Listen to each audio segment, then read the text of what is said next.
It was great. Yeah, we're seeing it's Marth Fox in 2025. What do you think, Leffen? Is it 60-40? I know he plays this game, so he'll probably have some thoughts.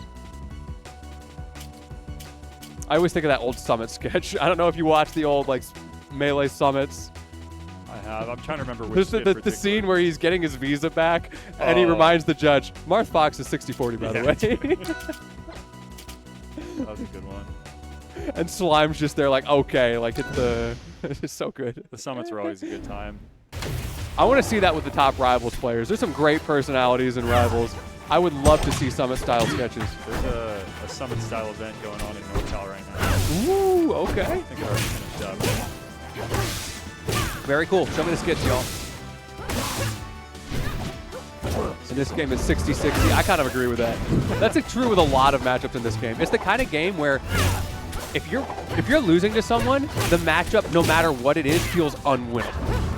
Yeah, there's times in this game where someone just knows what to do with their character in a way that you haven't really seen before, and stuff's developing still so much, and players are finding their own flair that the matchup you feel like might not be the best. Someone else just opens your eyes to it. Kind of talking about that earlier, Mystery Soul with certain stages. Yeah, definitely. And there are things that like maybe only one person really has figured out, like Mystery Soul with those, you take him as Clairen to Hadojo, and he just starts slingshotting all over the place. And like, what do I do? Yeah. How do you keep up? You kind of hope they miss it, but if they don't miss it. Well, at this point, I gotta say, it doesn't matter what this matchup is, because Cody has the advantage. He did get an early stock on Gengur, who I think might have been meaning to do a full up special and only did the one hit. You can see him a little bit dismayed in the player cam, but he brought it back, and he's bringing back these percents as well, reminding us just how back and forth this is going to be. Nice wave dash there. Kind of ending the pressure for Gengur. Ooh.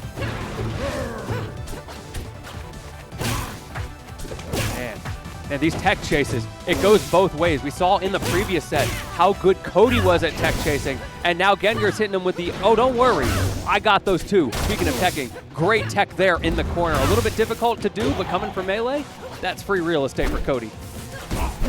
Super late shot. He does that a lot. He goes for that little bit of a bonus fire hit off the stage and then just recovers when he knows he can't get fair into fair. It's very similar to when he just fox lasers at you when you're off the stage. A little bit of extra credit. Hit him with the Mrs. Puff. Down tilt. Up tilt. I feel like I'm learning the moves right now. Gengur just playing with all of them so masterfully. We've seen like 8 different moves all in a row there used for different situations. Meanwhile, Cody has a very few things that he's really relying on in this neutral, and it can make a little bit of a difference. And what he doesn't have, though, is any qualms about what buttons to press when he's got those advantage states, when he's got those combos going. He is so good at finishing his plate. The answer's down air. That's Cody's answer. Ooh, oh, he could have had it there. Makes you wonder if he might have missed a pivot, possibly. Okay. This is Gengur's opportunity to get the first game. However, Cody, he has the percent lead, goes for the forward throw. Oh, it does kill. The pummel made a difference, I think. They got one regular pummel in before that throw. He really thought about whether he was going to go for that pummel. I kind of wonder if maybe he was like doing a little option select on the timings of like pressing A or B. There are lockouts there, by the way. If your opponent presses multiple buttons, it will force them into specific paths. The coding is very specific about that, and there's like a max rate at which you can mash back and forth as well. I'll just keep pressing special. Exactly. There you go. I mean, you and I both would have died there. We're mashing B like absolute fools, and Cody knows it. Ooh, speaking of knowing it, he knows what's up on this round number 2. He is absolutely... Oh, the deep spike!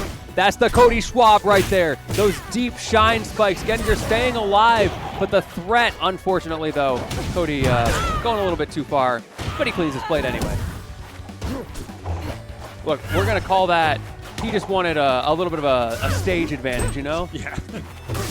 He's like, oh, I'm off stage. Let me fix that real quick. SD, boom. Back to stage control. The new age theory. After main advantage. We call that blast zone canceling, actually. Wait until all these rivals players learn about blast zone canceling. Cody's still in a pretty good spot. He's in a bit of a deficit. It gives Gengur an opportunity.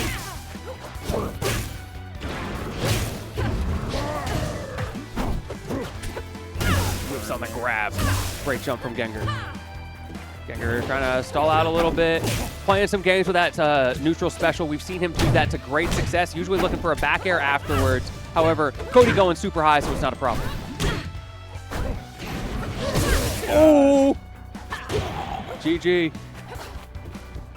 Gengur taking full advantage of that SD from Cody, who looked so good at the start of the game.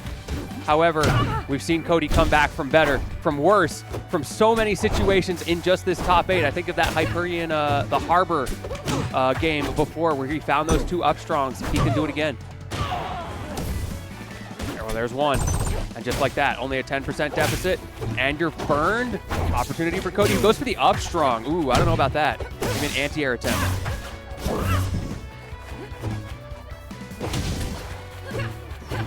The dash dance, he wants it so bad. Oh, he finds one. There's the shine, back to dash dancing, taking advantage of his speed on a decently large stage. It's what, like 1,600 units, I think? I love Godai. Such a fun stage to play. I like his all characters as well. I'd love to see this game, honestly. Yeah, a pretty neutral platform layout as well. It's a classic layout. Everybody loves those 2 plats for the neutral stage. Unless you're playing Melee. Melee's a little bit weird about that. Like our tries. Ooh. Oh, tries to read the jump. Gengur does not give it to him. Instead, hold this down smash. Not going to kill. Very scary landing. What an air dodge. Oh. I don't know. That was preemptive and a half. Gengur gets a hit. Swinging out of the corner. What a mix-up from Cody. Great shine pickup there, too. Doesn't quite kill, but those instant shine up smashes, and seeing Cody again just looking for that back air. Oh, that's bad. These are some aggressive mix-ups. Another tech. He does not drop those. Not my Melee player. Forward throw again. This time not going to kill. Gengur's got the DI. But if he does it again, I think that might be it. I love that. He's setting up the fire in the corner. Is he going to do it again? Doesn't need to. Up 2-0. Barely wow. that one back away from Gengur. Cody coming back to life, Paramore style, in that final stock. The techs, the placement of the fire, and then the little bit of a mix-up in the corner, getting Gengur to go to the ledge, and checkmating him just like that. Little ramen noodle, just steal it away from him. Did you say the ramen noodle? Ramen, that was an old thing. What was the ramen noodle? The ramen noodle is when you snag ledge from your opponent right before they grab it. All right, I could go for some ramen right now. It's 10 p.m. and I haven't had dinner. Let's get it. So the question becomes. The bagel. Nice bagel. Oh no, drifts that way too far back. That is heartbreaking if you're Gengur. He looked so good at certain times in this bracket and even in this set. But at the end of the day, Cody has been more consistent. Of course, beginning of the set, there was a little bit of a flub, but he figured it out. And the name of the game with this guy, he just gets up, he keeps going, and Gengur, he's going to need to channel that if he wants to bring it into this last opportunity for a reverse 3-0. Because now you got to deal with Cody's counter picks. You don't have any opportunities left. These stocks are doing things. You're down to go. Ooh, a moonwalk to the ledge. The circle coverage of these ledges. Speaking of coverage, Cody's got some coverage of his own here. Doesn't even need to edge guard. And this is terrible for Gengur. Yeah, this is looking rough.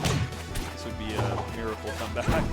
Cody's starting to get those Nair callouts as well. They weren't working as well in the last game, but he's finding them now when he needs them most. 133, he is living on borrowed time on this stock, but I think Gengur's entire set is doing the same. Forward air and the coverage everywhere you go. He is always there. So close, just needed one last hit. But put a lot of percent on regardless. Oh my goodness. Cody. He wants the dub. Going for the late shine there. That is a bit of a Cody classic. He's done that a few times. Didn't work out this time, but Gengur not able to get back. Hey, no JV. He's got that 1%. He wants that chance. Is Cody the 1%? Ooh, a little bit off there. But this is still so tough, and that's going to do it. Gengur, unfortunately, going to go home in 3rd place. Fantastic run for him all the way through. Cannot be disappointed with that performance, even if that last game was a little bit rough. And now Cody Schwab. It's another Melee player grand finals. Yeah, I think out at 3rd was their seed for Gengur, but did pick up a win on Cody in winner's side too. So definitely a really good showing. And this is a matchup we haven't seen yet today because of Gengur. Gengur stealing away in the winner's side. So now this will be the first time we've seen Cody Mystery Soul play this event. Yeah, I'm a little happy that, of course, I love Gengur, homie, but I'm happy that we get to see different matchups here. Yeah. How is he going to deal with the Fleet Menace? I don't know. I don't know what I would do. So, not the Man. right one to